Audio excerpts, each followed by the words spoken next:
2016, Chelsea won the Premier League. 2021, they won the Champions League. Unfortunately, as of late, things have not been going the best for them, and it's got even worse. They've just lost Kovacic to Manchester City. They've lost Azpilicueta to obviously Atletico Madrid. They've lost Koulibaly to Saudi. Kante to Saudi, Mendy's gone to Saudi as well, and also Kai Havertz goes to Arsenal. So today, we're going to be giving them their long-awaited rebuild.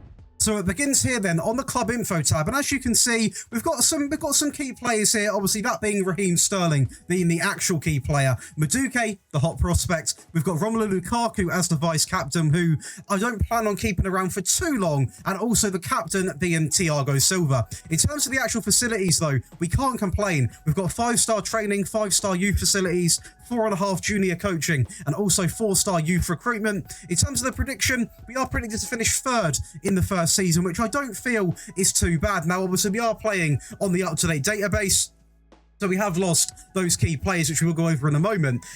Unfortunately, we've not been given extra money for that, so we have only got 19 million. So yeah, unfortunately, we have lost quite a few players. These include Kovacic, Azpilicueta, Koulibaly, Kante, Mendy, and finally, Kai Havertz, who by far is probably the most significant loss because, in my opinion, especially on FM, he is absolutely quality. Let's not forget, we obviously have agreed a deal for Nkunku from RB Leipzig, and he is going to be at the club already, so it's quite a good replacement for Kai Havertz. And in my opinion, there was just one more thing we had to go and do, and that was go ahead and pick up this fellow. That is going to be Caicedo from Brighton. He cost me £90 million in the game, rumoured to cost about 70 in real life, so not too bad in terms of actually what we paid for him, and this guy could just offer a wide range of stuff. I mean, you look at his attributes already, he's incredibly balanced at the age of 21, he can play several positions in midfield, and is the perfect fit for this Chelsea team alongside of Enzo Fernandez. Just like that, I can instantly show you the first team for the first season, and that is going to be Kepa in goal, Reece James, Fofana, Thiago Silva, Ben Chilwell, Caicedo, Fernandez, Mudryk, Nkunku, Sterling, and Lukaku, because we couldn't offload him. We are going to be using Pochettino's 4-2-3-1, which you can find on my channel. In terms of players we wish to offload in the future, though, these are going to consist of the likes of Lukaku. We don't really plan on keeping him for too much at all. In terms of the goalkeeper, we'll probably keep Kepa as a backup.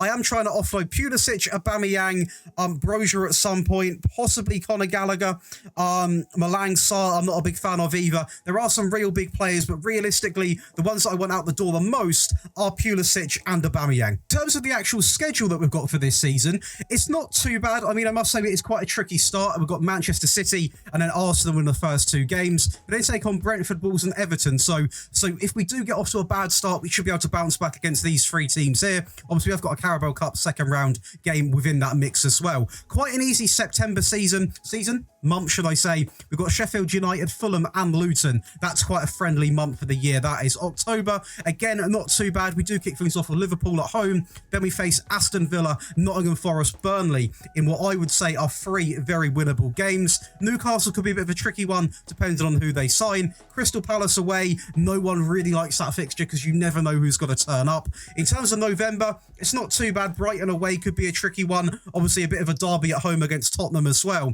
In terms of December, we've got Bournemouth and United. I'd like to think that we could probably win both of those games, depending on what version of United turn up at, obviously, our stadium, being Stamford Bridge. January comes around, we face West Ham away, the FA Cup third round, obviously we don't know who against yet. Luton and Fulham, going to be interesting to see how actually Luton do in the Premier League this time round. February, quite a tricky month actually, as we do feature Liverpool and Arsenal, and also a team like West Ham who could always nab a point off you. You never really are fully confident against a team like that. We then have the Battle of the Manchesters in March 2023 as we face Man City and Manchester United, partnered alongside of Bournemouth, obviously not a Manchester club, but still a club which hopefully we can get some points off. And then you can see quite an action-packed end to the season here in April and May. This doesn't obviously include any of the Champions League or Sorry, Chelsea fans, I do apologise. Not Champions League. I do apologise about that one. That's instantly going to get me a dislike. But hopefully we can turn that around for you guys and actually get some European football. So the first season has been simulated, and do you know what? It's actually a really good season. We finished inside of third place, picking up 27 wins, 6 draws and only 5 losses. Man City did run away with it a little bit though. But one thing I have noticed is Romelu Lukaku is absolutely thumping in goals, coming in with 47 goals, ranking him the highest goal scorer in the Premier League over Erling Haaland. In terms of average rating, is also going to be up there, alongside of his teammate Reece James, to be fair, who actually finishes in the second category for that, 7.76, and also assists we're going to pick up, with most assists coming in from Reece James with 19. Yellow cards, not something we should be proud of, but technically Casemiro does find himself somewhere in the rankings. And player of the matches also goes to Big Rom. Now, this doesn't change the sort of future for Romelu Lukaku. I can't see him being at Chelsea in real life for too long, so we are going to offload him just because it is realistic. It's a realistic rebuild, but not a bad first season for him. And for the other competitions, guys, not too much to talk about, but obviously we do want to cover them. It was a bit of an embarrassment in the FA Cup and also the Carabao Cup, getting knocked out in the quarter-final against Leeds in the FA Cup, a fixture we should definitely be winning. And this one I'm not as annoyed about because possibly we're not ready to go toe-to-toe with Arsenal just yet, but still a little bit disappointed because I would have liked to at least got to a semi-final. In terms of the stats, though, we are going to be seeing Romelu Lukaku with 53 goals, and Nkunku with 15, 10 for Aubameyang, obviously all coming from the bench, 10 for Sterling, and 10 for the new man, Nicholas Jackson. So Chelsea fans will be happy with that. In terms of the assists, we've got 20 for Reece James, obviously rank 1 assister. Raheem Sterling having quite a good season here, with 10 goals and 15 assists as well. Hudson-Odoi having an okay season, and Nkunku having a pretty decent settling season, I would say. But overall, a majority of the goals did come from this man here, Romelu Lukaku, and he is a player which I would love to keep, but realistically, I'm not going to keep him because I can't see it happening in real life, but we can cash in on him. 52 to 65 million pounds. Talking about money, we have got 76.29 million pounds to spend going into the next transfer window, and realistically we've also got some more money coming because I am going to try and offload the likes of Aubameyang. I want to get rid of Aubameyang because realistically he's 34 years of age and he's slowly on the decline. Add to that list, I also want to offload Hakim Ziyech because this guy has tried to leave Chelsea previously and that's just never really worked for him, and I just don't think he wants to be at the club. Also, it's not going to be that big of a loss. Great player, but for me, not happy at the club, and I feel like it's the perfect time to cash in on him. We're not going to get a lot for him now. He's only valued at 10 million, but Christian Pulisic can also join that list of unwanted players because at the end of the day, we're trying to turn this club into a happy place. Well, season 2 of the transfers has been completed, and we've actually offloaded Pulisic to Tottenham Hotspur for £35 million. Now, usually I am dead against selling to a rival, but I don't think Pulisic is going to cause us too many problems in the Premier League. We also have loaned out Fofana to Leicester City because I'm a really big fan of this guy, and I think you Chelsea fans are as well. But realistically, he's not going to get in the team just yet. He's only 21, so a little year out on loan isn't going to hurt him, and hopefully Leicester is the perfect club to develop him. Manchester United fans, you are not dreaming. It is going to be Romelu Lukaku goes back to United for quite a good sort of price tag for us. He goes back to Manchester United for £62 million. Obviously, you can see here, to be fair, I say it is we, because obviously I'm a United fan. It's painful to see it. I don't want to admit it. We paid £74 million for him. He then goes to Inter Milan for 57, goes to Chelsea for 99, and then Manchester United reclaim him in the year of 2023. I mean, I'm sorry, United fans. I am so sorry. We have the likes of Aubameyang as well departing Chelsea, finally going on the free to FC Metz. And to be honest, yes, he was on the free. We literally made no money from him whatsoever. But this guy was on such a fair whack of money. He was simply just causing more harm than he was good. So to be fair, I'm glad he's gone. And to finish off the players going out, the last one is going to be Hakim Ziyech, who goes to FC Porto for 7.5 million. And realistically, this guy's not a bad player. He's played at some really good clubs, as we can see here. He's obviously played in the Dutch league for a fair bit. Obviously, a very good player for Ajax. Never really worked for him at Chelsea. And I just feel like right now, we're not really going to make use of him. So we sold him for £7.5 million. Obviously, a little bit of a loss compared to what we paid for him in the original sort of time we signed him. But goodbye to Ziyech. Of course, that means we've got to bring players in. And the first player we're going to bring in is going to be Victor Osimhen. Now, this guy is absolutely incredible on the game and in real life. Obviously, winning the league last year year with Napoli and a key part of that team. If you just want to feast your eyes on these attributes right now, as we're looking at a striker with 17 acceleration, 19 pace, 16 agility, off the ball 20, and a finishing of 17. He's only 25 years of age, so he's easily got sort of 8 to 9 years in him. He can play a wide variety of areas on the field. Obviously, in this scenario, he will be playing as the advanced sword, which is his preferred area. In terms of his ability, he is currently 4-star and the potential of 4-star, but to be honest, he doesn't even need to improve that much. In terms of money, he cost us a fair whack, I'll show you that in a second, and he's on a lot of money to be here at the club, but that is what you have to pay for a world-class striker. In terms of where he has played, though, obviously he's had a bit of an interesting career, as you can see right now. Started off in Nigeria, goes to Wolfsburg for 3.1 million, actually goes to the Belgium division for a while, which I completely forgot about, finds himself at Lille for £11.5 million transfer, goes to Napoli for a 62 million transfer, has some very good seasons there, to be fair, and then he comes over to us at Chelsea for 112 million, which was his release clause. If thinking of the future, obviously we have lost Mendy, and I'm not really that confident on Kepa for the entire season, so I have brought in another Spanish keeper to partner in. That is going to be Unai Simon, and this guy again is a very expensive goalkeeper, but you pay for what you get. Again, he's got some really good attributes, and he's a player which I rarely get a chance to sign because he's not always available, and in this save he was, so I thought, do you know what, we'll pick him up. Again, for him, he has played a majority of his time, or all of his time, in Spain. Obviously a bit of a Bilbao legend, to be honest with you, but I'm just hoping him and Kepa, the Spanish duo, can hold it down in goal, and hopefully we can actually start picking up some clean sheets. We're going obviously into the next season. Now, the only two changes are going to be the two additions that we have purchased. As you can imagine, they're going to slot right into the team. But in terms of our fixtures, we actually have got quite an easy start to the season. As we start off with Nottingham Forest away, although it's away, it should be a very winnable game. We've got Southampton, Aston Villa, Liverpool, which isn't too bad of a first sort of month to get things kicked off. In terms of September, it's not too bad either, realistically, as we are going to see Brentford, Manchester United, Wolves, and obviously an unknown game in the Carabao Cup, and also playing Brighton. October isn't looking too bad either. November is a bit of a tricky start as we play Tottenham at home and then Manchester City away. Nothing too special in the likes of December. Nothing either in terms of January, really. No real standouts one. Obviously, a bit of a derby game here against Arsenal, backed up by Leeds away and Southampton. February's a super easy month, or it should be at least, as we play Nottingham Forest at home and then Bristol City away.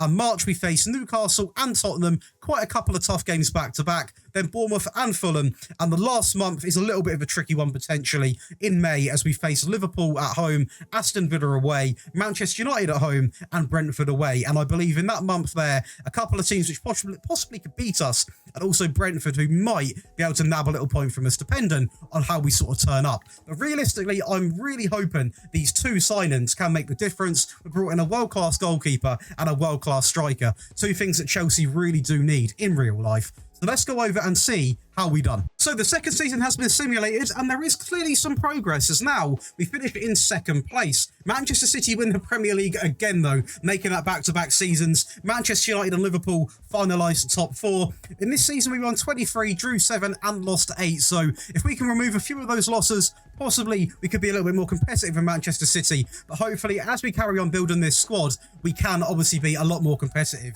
Teams going down are going to be Bournemouth, Nottingham Forest, and Bristol. Quite obvious teams, in my opinion, to go down. In terms of the player stats, though, we are going to also be the top goal scorer. It's going to be a Seamhem coming in with 37. Lukaku, our previous striker, ranking third best. So clearly it was a good swap, as our striker is now on top. Erling Haaland sitting nicely in the middle. In terms of average match rating, though, we also have two players in that, which is really good to see.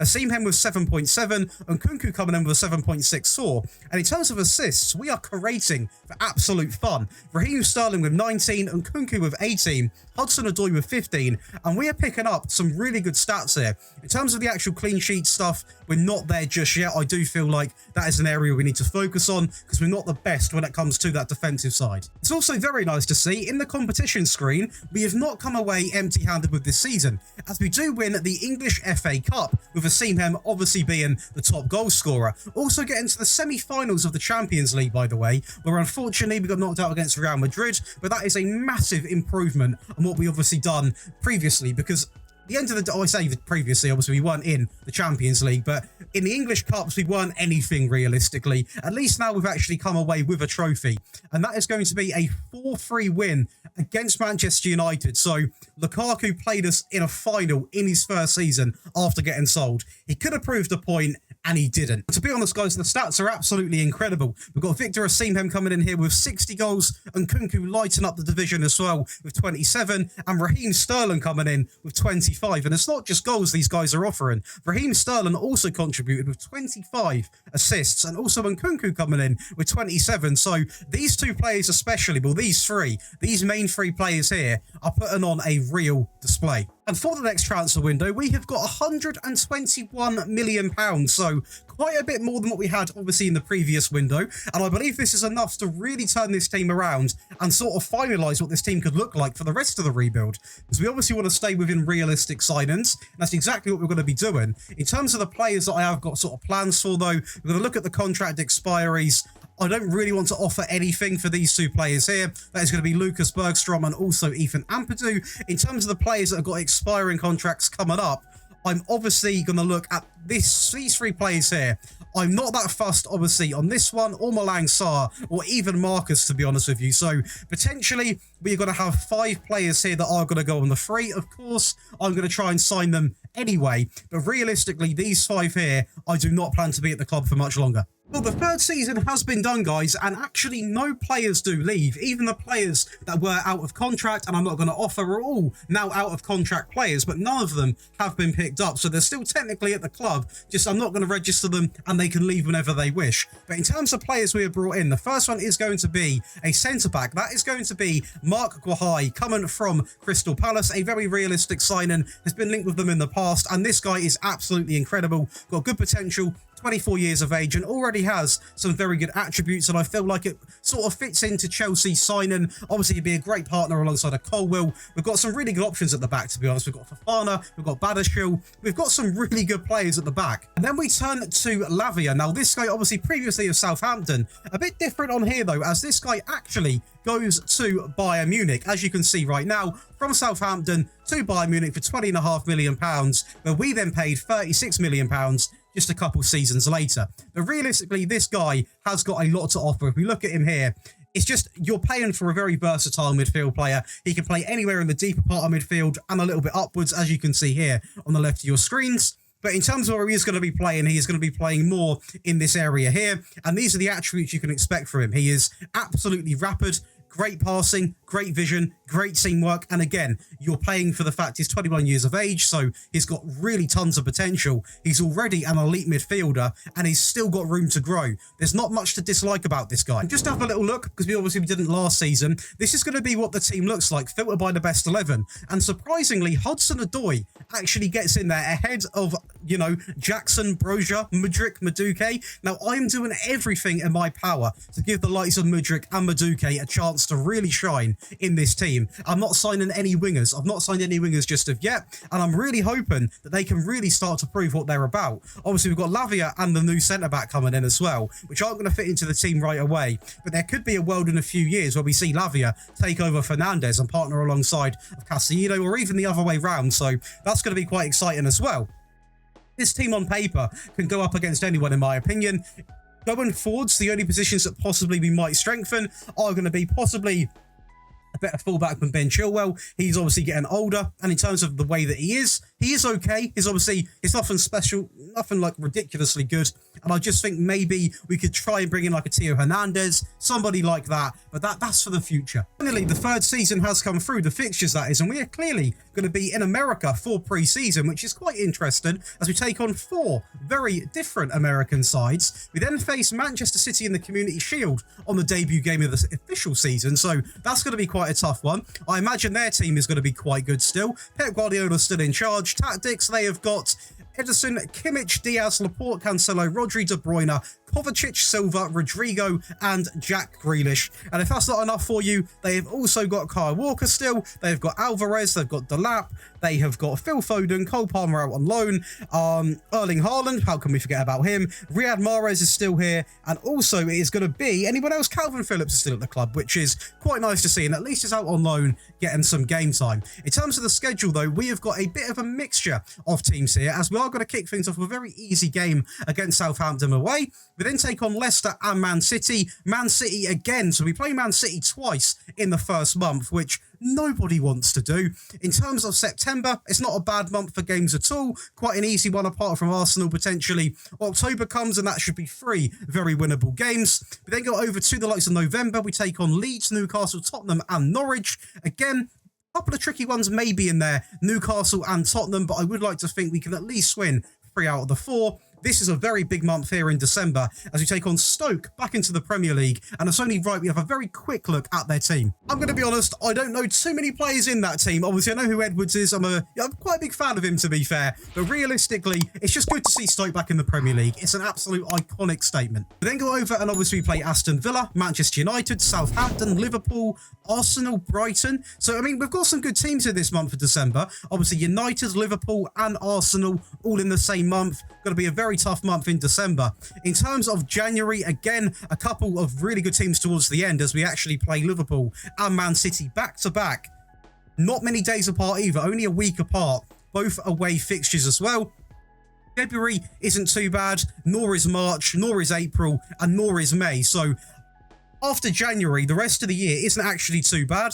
But we've got a couple of real tough months in here, realistically. If you look at some of the teams that we're playing back to back, it's going to be a tricky third season. So the third season has been simulated and we are Premier League champions. After 3 seasons, we are back where Chelsea belong. On top, winning 25 games, drawing 6 and losing 7. The difference being on this occasion, Manchester City actually lose 11 games in this season. Liverpool clinch second place, not too far behind either, and Arsenal finalise it in third place with 68 points. Newcastle, Manchester United and Tottenham make up the rest of the European spots, as it is going to be Stoke, unfortunately, going down alongside of Brighton and Southampton. It is going to be a same hem with the top goals again. 51 in the Premier League. Erling Haaland never has got that rank 1 in this rebuild. So, unfortunately for Haaland, has he flopped? What's going on? We then go with the average rating, 7.8 coming in from Osimhen, and Nkunku with a 7.44. Assists is going to be Hudson-Odoi, top of the rankings, coming in with 16, which we can't really complain about at all. And Nkunku as well partnered alongside of Ward-Prowse at Liverpool, joint with 13. And it's also going to be Victor Osimhen alongside of the top better of the Premier League, Ivan Toney. Let's just look at Hudson-Odoi though, because this guy is clearly setting the league alight as he plays quite a few games this season, and he is actually developing really, really well. The only downside to Hudson-Odoi obviously is his finishing. It's only 9, so it's not the best, but for a creative winger, he's actually quite good. It's not just that we run away with either, as we do also win the Community Shield against Manchester City in what was a 4-1 win, so not even close. Rest of the cups do come in, and as you can see, we got knocked out in the quarterfinals against Barcelona in the Champions League. I really want to try and make it to a final at least next season. Runners-up in the English FA Cup and the Carabao Cup, knocked out in the 3rd round by Leicester City, who beat us in the final. Manchester United get their revenge. Was it Romelu Lukaku? Let's go and have a little look. It's heartbreak. It's big Romelu Lukaku who gets revenge for us selling him. And United's team's actually quite good, to be fair. They've got Mendy in goal, which is interesting. Dalot, Varane, Martinez, Shaw, Casemiro, Ake, Anthony, Mount, Rashford, Lukaku. They've got Bardagali, they've got Kuna. I mean, they've got a very, very good team. But it is going to be Lukaku who puts heartbreak into our hearts. But going over the squad, we are looking at Victor Osimhen scoring 84 goals, and he is now wanted by Barcelona and Real Madrid, so it's now Operation Keep Osimhen at the club, because that is going to be tricky. It's then going to be Nkunku with 28 goals, 27 for Raheem Sterling. There is a very big drop-off, but in terms of the assists, there's not as much of a drop-off.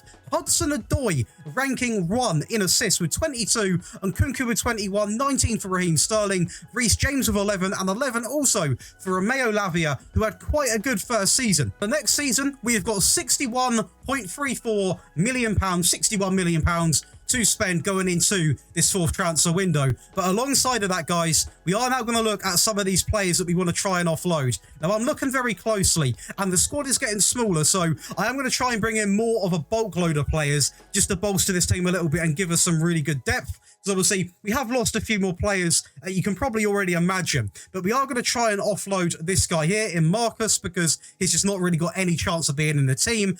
Possibly even Ben Chilwell. He's not exactly looking too happy.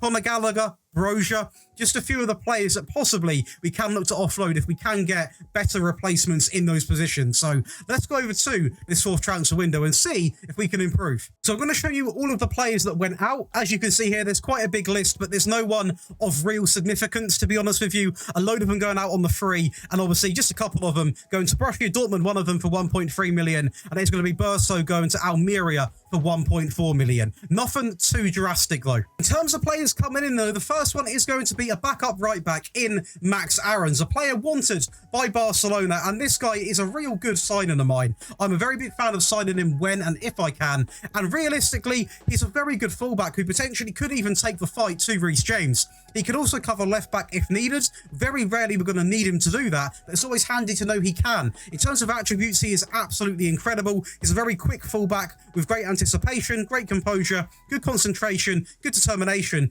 and quite good tackling as well. 26 years of age, so not too old either. Transfer value around 43 to 47 million, earning £120,000 a week. Now, originally, he had not played at many big clubs. Obviously, he'd been at Norwich for absolutely ages, so you can see they've been bouncing between the Championship and the Premier League, as they always do. He then went to PSG for 11.2 million, and then he went to Porto a season after for 14.25, and then we paid 32 million to get him at Chelsea as a backup fullback. So it's a fair bit of money, but let's be honest, Chelsea aren't afraid to spend big on fullbacks. And then the player to fill the Jorginho void, that is going to be Pellegrini, obviously from Roma. And this is a player which I really think is going to help us. He's not the youngest signing. He is 29 years of age, but he can play in literally every area of midfield. His attributes are fantastically well-rounded. A lot of stats in the green here. Again, he's cost a fair whack to get his transfer values between 39 and 52 million pounds now, earning 170,000 pounds a week. But you are essentially paying for a player that has been playing at a very good level for quite a few years. You can see here, obviously started off at Roma, they went to Sassuolo for a little bit, very shortly returned to Roma after 2 seasons for £11.5 million. Has had quite a few seasons at Roma now, obviously quite a good team to be playing for, and I really feel the transfer value of 35 isn't actually too bad at all. So I do feel like this is going to be a great addition to this team. So this is going to be the schedule for the 4th season, as we are going to be featuring a few French teams in the pre-season friendlies. Manchester United in the Community Shield, first official game of the season. The first official Premier League game of the season is against Leicester City, a team which we should definitely be beating by now. We then feature Tottenham, Bournemouth and Fulham in the first month. September isn't a bad month at all as we face off against Norwich, Arsenal and Brentford in the Premier League, also the unknown Carabao Cup 3rd round fixture. We then go against Liverpool, West Ham and Aston Villa in October season, which to be honest, I'm confident we can now be beating West Ham and Villa. Liverpool still a little bit unsure on, to be honest with you. We then face off in November against Newcastle, Manchester City, which are a couple of tough games to have back to back, especially, let's have a little look at this Newcastle team. But it's quite safe to say they have strengthened, as they have got Trubin, Frimpong, Kim Min-jae, MacArthur, Walker-Peters, Bruno, Rodriguez Tonali, Abadar, I can't even say this, Isaac, and on the bench, they have got some very good players. Obviously, I mean, it's a ridiculous bench, actually. They have got Capril, they have got Guerrejo, they have got the likes of Joe Willockson, Maximan Tete, Jolinton, Callum Wilson, Pepe, Anthony Gordon out on loan. Who else have they got? They got Gertrude, they got Botman, Weston McKennie, Neto. They've got quite a good team. But that aside, moving over to December, it's quite a packed month again, as it always is. We have United, Wolves, Leeds, Bristol, Palace, Bristol again.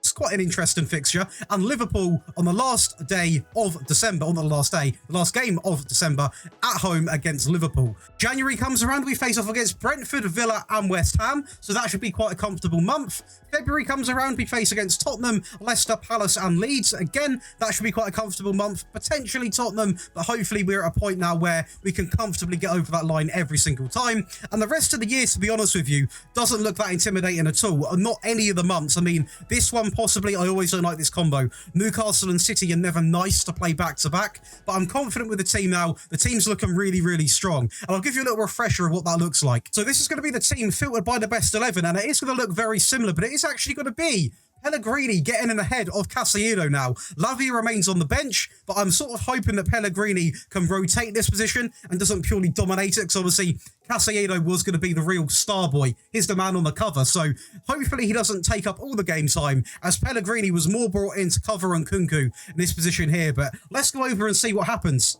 Well, Season 4 has been simulated, and we have not only won the Premier League, but we have run away with the Premier League, winning 29, drawing 4 and losing 4, picking up 92 points in the Premier League season. Liverpool, Newcastle and Manchester City make up the Champions League spots, as it is going to be Wolves, Arsenal and Manchester United picking up the remaining European football places. Tottenham just outside by 2 points. Bristol, Fulham and Middlesbrough go down to the Championship, to be expected in my opinion, as it is going to be Leicester, West Ham and Leeds all enjoying sort of a decent season, to be fair. In terms of goal scorers though, Seamhem does it again. 47 goals in the Premier League, the highest average rating, joint with Raheem Sterling in third place, and not joint, a little bit worse, Raheem Sterling, but still a great season, considering he also got the most assists in the Premier League. This guy cannot do anything wrong, and he has been playing a real big part in this rebuild. And this guy just doesn't slow down. Victor Osimhen, 61 goals, 16 for Raheem Sterling, and Kunku with 13. Datro Fofana with 13 as well, which is really good to see. Slowly developing under this team. And 12 for Hudson-Odoi, and also Pellegrini and Jackson coming in with 8. In terms of assists, it's going to be Raheem Sterling, who, by the way, gets a lot of stick in that Chelsea team. And I'm going to be honest, I was quite nervous to actually try and give him a chance. But out of all the wingers we've had, Mudryk, Madueke, Sterling has been clearly the best one. 21 for Pellegrini and Kunku with 12, 10 for Hudson-Odoi, Fofana with 10 and Mudryk for 9 as well. And Mudryk, we're going to have to talk about. I have given this guy chance upon chance to show he can do it. Same with Madueke, and none of them are really showing me anything. If we look at this guy right here, he wasn't cheap, guys. He come from Shakhtar for £81 million, and he has done nothing but disappoint. Going into the 5th season, we have got £111 million before we have sold any players. Are we going to sell Mudryk? Are we going to sell Madueke? I don't know just yet, but potential is there because they are not performing. So let's go over and do that, because I feel like it's going to be a big shift in this team. So the 5th transfer window has finally been done, and I decided not to sell anyone because we were facing a point where we were just having a bit of a small squad if we were to keep selling players. So we kept the players we had, and we have brought in 3 additions.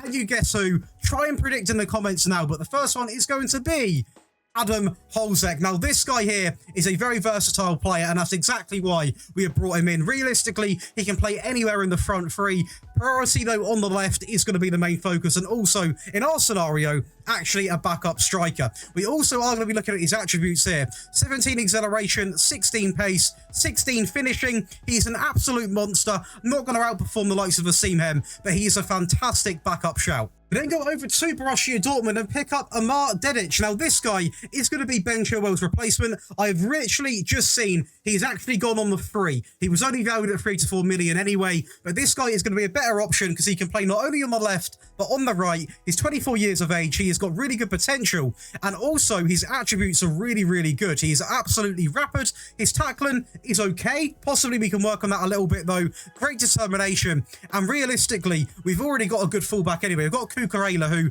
hasn't been given a real good shot in the team yet because Ben Chilwell's been here. So now he can step in his first team. This guy can be his backup, and Ben Chilwell can obviously progress wherever he wants to go. But realistically, I've never signed this guy, and I'm hoping he can be good.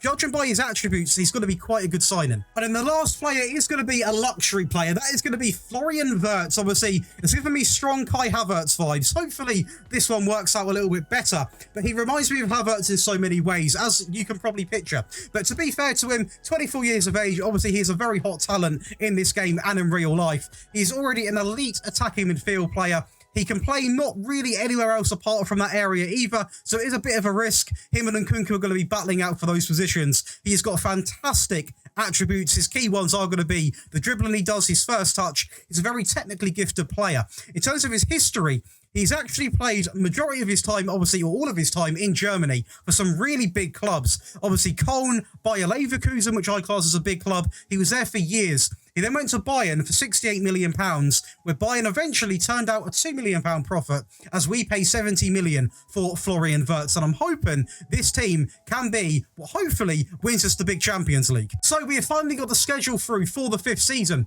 and this is going to be a very interesting bunch of friendlies. The first official game is against Newcastle in the Community Shield, a month where we play Newcastle twice, as you can see here, alongside a Man City. Quite an easy month here in September. October month is a little bit harder as we face off against United and Liverpool back-to-back. We then go over in November and we face off against Arsenal, Everton and Southampton. Should be quite a comfortable month. Arsenal might be a little bit tricky. In the month of December, we've got a lot of games with a lot of wins, which I would like to be saying. Aston Villa, beatable. Leicester, beatable. Watford, Norwich, Tottenham, Forest, Wolves. The only game in there which I might see a bit tricky, depending on what they're going to be like, is going to be Tottenham. In terms of January, the month of January is also a bit of a tricky one. Liverpool and United, and it all depends on what Tottenham obviously turns up. February's quite easy. March is okay. Southampton, Arsenal, Everton. Realistically, this is quite a blessed schedule for us. There's only a couple of months where the games look somewhat challenging. Obviously, we're not factoring in Champions League or who we get in the Cups or anything like that, but I'm confident for this 5th season. And clearly, I had a very good reason to be confident as we win the Premier League for, I believe, the 3rd season in a row. And it was quite dominant as well over Liverpool, Newcastle and Arsenal, who obviously make up those Champions League places, and also Man City as well doing that. Southampton, Everton and Bournemouth pick up the remaining Europa spots, which are interesting as it is going to be Manchester United in 17th place. We are going to see what's happened there very shortly. Leicester, Watford and Nottingham Forest going down. In fact, before we do anything, what happened to United? Luis Enrique in charge, so something's happened quite clearly. Their team is looking... nothing really wrong with it. It's actually quite a good team on paper. Not a bad bench either. Schedule. Oh, wow. They have had a lot of losses here. Oh, wow. It's just a lot of red. A lot of red and yellow. I mean, Luis Enrique probably is not the right man for the job, to be honest with you. Just being straight up with you, he's not the right man for the job, as they have an absolutely awful season. That aside, we're going to focus on us because that's all that matters, as we are going to see a Seamhem again with 49 goals, Erling Haaland with 31, and Crystal Palace's Edouard coming in with 22. The average rating is going to be a Seamhem, Haaland, and Hudson-Odoi. And can we get a like right now for Hudson-Odoi? Because this guy, I think, is still really underrated in real life and underappreciated. He is shown on this game, considering the players we've been bringing in as well. He has not once fallen off in any of the seasons. An incredible, incredible player. As he also joins the almost joint assists with Nkunku, 1 assist behind Nkunku, with the top assisters in the Premier League. In terms of clean sheets, we're ranked actually for the first time in 2nd place here. Unai Simon with 14, as Trubin picks up the 1st place, and it is going to be the most player of the matches as well, going to Big Victor. Now, in terms of competitions, we have actually won the quadruple, which means that is a pretty flawless season, in my opinion. That is going to be a Champions League victory over Real Madrid in a penalty shootout, which is quite a dramatic way to win it. The game was actually 3-3, so that was one hell of a game. We also won the Carabao Cup against Aston Villa in a 4-3. These cup finals were something else. Do let me know in the comments in future rebuilds if you want to see the cup final highlights, because I'm more than happy to do it. And the last one is going to be the Community Shield, which obviously was against Newcastle, which we won on penalties as well. So that is a very dramatic way to win 2 trophies especially, and also the other trophy come from a very dramatic game as well. A season full of drama. And in terms of the goals, if you didn't expect it, it would have been a good bet to put on. It is going to be Victor Osimhen with 74 goals. Florian Wirtz flying in the 1st season, 17 for him. Holzek flying, 16, 14 for Nkunku. Raheem Sterling deserves respect as well. Been an incredible player. Callum Hudson-Odoi coming in with 11. In terms of assists, we've got 18 for Reece James. Hudson-Odoi with 15, 15 for Raheem Sterling. Florian Wirtz with 14, 14 for Nkunku. Pellegrini with 12. Absolutely everybody getting involved. And I want to start a little thing on these rebuilds to get you guys involved. We're now going to do a vote in the comment section on the best player of the rebuild, the surprise player of the rebuild, and the biggest disappointment. I'm going to kick things off with the best player of the rebuild is going to go to none other than Victor Osimhen. Now, this guy, he cost a fair bit to get in, but he has had an incredible season. We can see here in the career stats, I mean, he has come in from this year, the first season, 37 goals, 51, 47, 49, just in the Premier League alone. He has been absolutely incredible. Now, the biggest surprise is going to be Hudson-Odoi, because I do actually really like this guy, and I think he has got potential. But realistically, on FM, he can swing sometimes really good, sometimes really bad. In this occasion, he has been really, really good, and he has had consistent stats ever since we've really been playing him. Obviously, you can see here, he's always put up a decent amount of assists. He's also put up a decent match rating, to be honest, apart from a couple.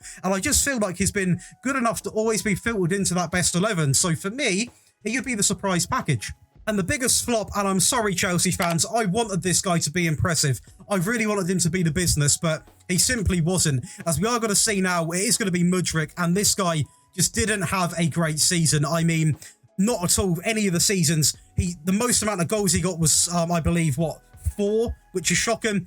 And assists, the most he got was going to be 6. He never really got into the team, and that wasn't down to me not giving him a chance. I don't like to lock players in position, because then you're not really seeing what the squad actually can offer. You're only seeing what a player can offer.